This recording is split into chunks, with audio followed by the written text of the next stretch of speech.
Hello everyone, welcome to In the Trenches, Kroll's weekly threat intelligence briefing. Today is the 29th of September. My name is George Glass, and joining me today from the CTI team is Ryan Hicks and Ethan Afflery. This week we are covering two vulnerabilities that have been exploited in the wild, one for Fortra GoAnywhere MFT and another affecting Cisco devices. We have coverage from the Kroll Responder Service on a widespread Adware campaign that we're tracking. We have some APT news from Iranian actors, Libraevas, ESG vulnerability news, and an update on LOCKBIT. So let's get into these vulnerabilities. First up, we have CVE 2025-10035 carrying a CVSS score of 10. Products impacted here are GoAnywhere MFT, and the affected product versions are any version less than 7.8.4 and the sustained release of anything less than 7.6.3.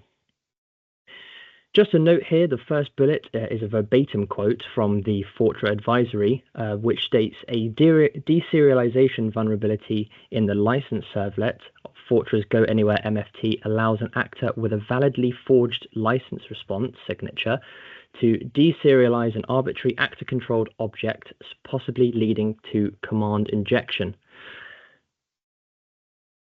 Fortra did not indicate whether the exploitation in the wild had occurred in their original advisory. However, on September 25th, a researcher provided intelligence to the security firm Watchtower, which indicated that exploitation had been observed since at least the 10th of September, 8 days prior to the advisory going live. According to Watchtower, the following TTPs and behavior has been observed. First of all, the threat actor triggers the pre-auth deserialization vulnerability.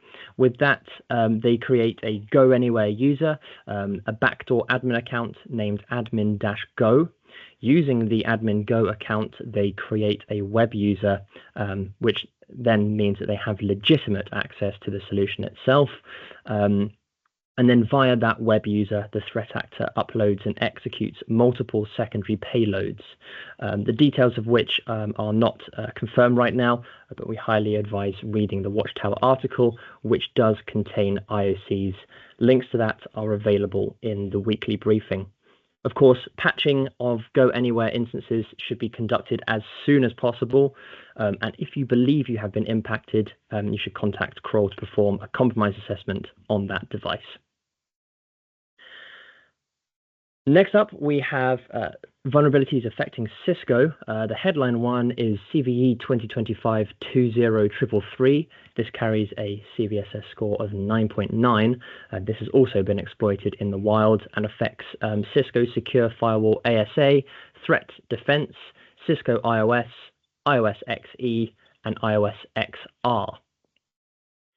And Cisco reported the critical vulnerability in the VPN web server of the ASA devices and the firewall devices, which is being tracked as the one there. So that's 20.0333.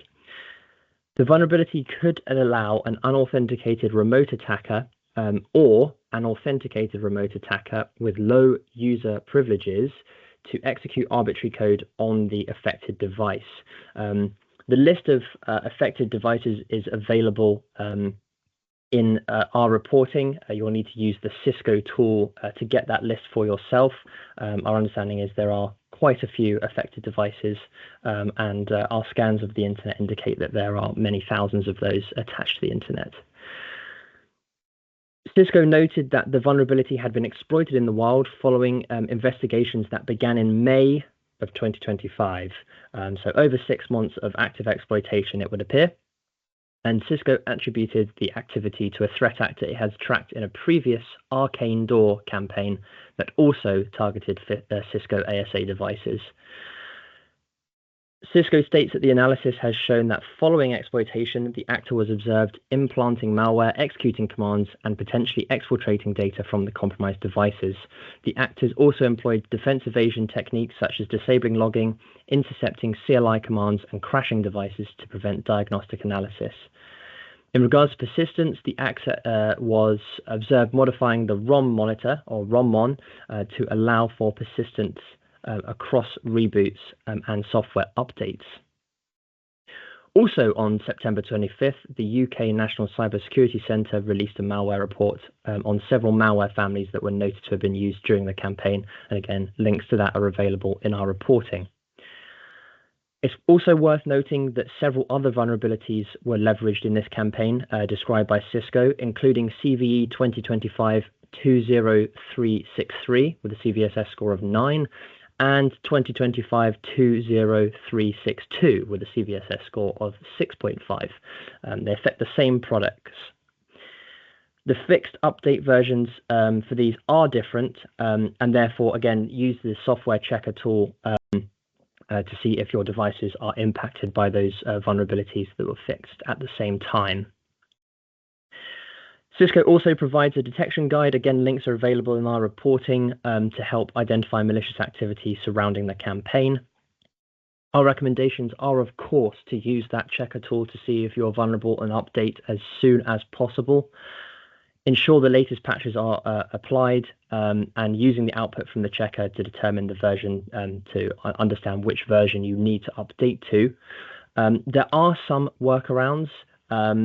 These are from Cisco, and that is to disable IKE v2 client services and disable all SSL VPN services. If you're running a vulnerable version, you should carry out a compromise assessment, and please get in touch with us here at Kroll to perform that. Okay, with that, I will hand over to Ryan to take us through the following briefings. Over to you, Ryan. Thank you, George. So first up, so we've recently seen a widespread installation of an application called Calendaromatic that we are currently classifying as potentially unwanted adware program, but displays some functionality that gives it the potential to conduct more malicious behaviors. So observations began in early September. Despite this being observed across a wide variety of sectors, organizations in the education sector were most notably affected. So it's likely that victims downloaded and installed the application through malicious advertising or malvertising, which would likely have appeared at the top of search engine results for calendar applications. In the majority of cases, antivirus or EDR quickly detected and eradicated the threat, but in a few instances, a command was executed that opens a Google Chrome window, and that displayed an advertising search engine. And this is identical really to the advertising page that we previously saw in July as part of the recipe lister application. And this is kind of where we hit the potential for malicious behavior. So the application connects out to the original domain that was used for download, hits kind of several API endpoints, essentially trying to get updates via JSON to the calendar. Inside the application itself, that processes that data, there's a function that scans every character in the API response looking for Unicode homoglyphs, which is a kind of unusual behavior really. And these sort of homoglyphs are characters that look similar when read in ASCII, so perhaps sort of different variations of hyphens, for example, but sort of interpreted differently when processed. Something that GuidePoint have demonstrated in an article is a proof of concept using the hypothesis that the actor controlling the JSON could hide homoglyph hyphens and dashes in the data, which would then be scanned and processed by the application. And they demonstrate this through the use of spawning calc.exe via kind of the application's routine get requests by that JSON. So important to note just that across our observations, there was no inherently malicious activity observed, just advertising. However, this additional research and demonstration kind of serves as a reminder that applications downloaded, particularly through untrusted sources, even if not initially malicious, could potentially contain code that in future could be used for malicious purposes based on kind of changes in the threat actor intent, that they kind of switch the purpose of the application.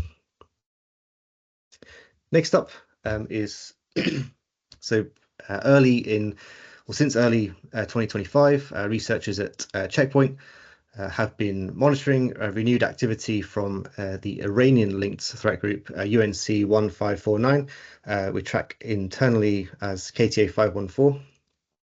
The group has continued to target organizations in the aerospace, defense, and telecoms sectors with a particular focus on the Middle East, but has kind of growing interest in European targets. Its campaigns typically involve spear phishing that poses job opportunities, tricking victims into visiting fake career websites designed closely to resemble that of legitimate companies. These particular laws are used to deliver custom malware family, originally known as Minibike, which has now evolved into a more advanced variant called Mini Junk. And the infection process begins with a zip file containing some legitimate executables and malicious DLLs. Once the malware is executed, it establishes persistence by copying all the files to hidden directories within app data and creating scheduled tasks. And it then connects to multiple command and control servers hosted on different services such as Azure and Cloudflare. So the actor's targeting remains aligned with Iranian strategic objectives, particularly in kind of aerospace and defense. And Checkpoint noted that during their research, there was a kind of continued kind of group operation during the recent 12-day conflict between Israel and in Iran. So just a few recommendations here at the bottom, kind of particularly education on the threat from kind of fake career portals, particularly via phishing. Monitoring for suspicious use of cloud infrastructure, particularly here, as mentioned, Azure and Cloudflare domains. In this case, kind of heavily focused on career or health-themed subdomains, and also conducting proactive hunting for kind of anomalies in the app data directories, unusual scheduled tasks, to kind of hunt for this kind of behavior. And last up, for me anyway, Libraevas has released an update to its email security gateway, and that's to patch a vulnerability tracked as CVE 2025 59689, and that allows attackers to craft compressed attachments, which enables execution of arbitrary commands as a non-privileged user. The vendor believes the vulnerability has been exploited at least once. They note by an undisclosed nation-state actor, but they describing that actor as hostile in their own words. And this isn't the first time an email security gateway has been vulnerable to malicious archive attachments. Back in 2023, the Barracuda email security gateway was compromised by UNC 4841, and this vulnerability. This new vulnerability in Libraevas is very similar, it appears, to that particular one. As noted here, all versions of ESG from 4.5 are vulnerable, and just some kind of upgrade guidance if you do use any of those products on where to kind of go and what to upgrade to is displayed on the screen there.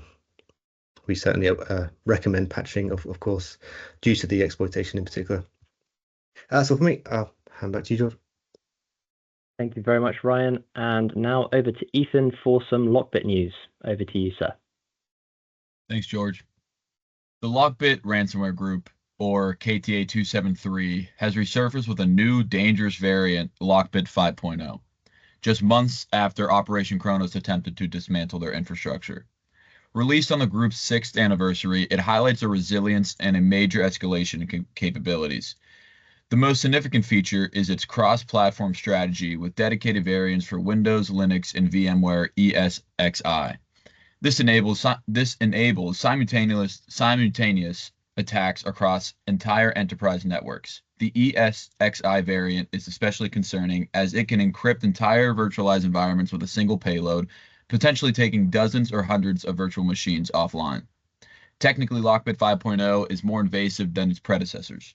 The Windows variant uses heavy obfuscation and memory execution via DLL reflection, ETW patching, and termination of 63 security services to avoid detection. It also appends a randomized 16-character extension to encrypted files and clears event logs to cover its tracks. Analysis shows this is an evolutionary upgrade from LOCKBIT 4.0. We're using hashing algorithms and API resolution methods. While Operation Kronos damaged the group's credibility and no high-profile victims have been confirmed, its technical advancements make LOCKBIT 5.0 one of the most dangerous ransomware strains to date. Organizations are urged to strengthen defenses, especially around hypervisor infrastructure. Thanks, George. Thank you very much, Ethan. That's all from us today. Remember, if you have any questions or comments, please remember to contact us at cti@kroll.com. See you next time. Have a great day.